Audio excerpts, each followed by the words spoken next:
পুৰা মানে এইবিলাক বনাই নমস্কাৰ কিবা অলপ কৈ দিয়ক মানে কি ক'ম আৰু নতুনকৈ ইউটিউব চেনেল এটা খুলিছে আপোনালোকে অলপ লাইক শ্বেয়াৰ কমেণ্ট কৰি দিব আৰু আমিতো কৰিয়ে থাকোঁ ইউটিউবত আমাৰ টি ব্লগছ ফৰ বুলি আমাৰ চেনেল এটা আছে ত' ছাপোৰ্ট কৰি দিব এইবিলাকতো সাবস্ক্ৰাইব কৰি দিব মেইনলি পঢ়াটো ৰাখিবা তাৰপিছত ইউটিউব কৰি থাকিবা বাকি এইটো আছে মানে এইটো কি বুলি কৈছো চিমনি এইটো সামনে ৰাখে এইফালে আৰু এইটো আছে আৰু মানে পানী ফিল দিয়া আপোনালোকৰ মানে যোগাযোগ কৰিব পাৰে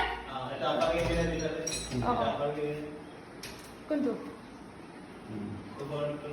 এইটো আছে মানে আপাৰ কেবিনেট মানে কিবা ক'ব পাৰিব টেন্ডাৰ নাই টেন্ডাৰ এই হেন্ডেল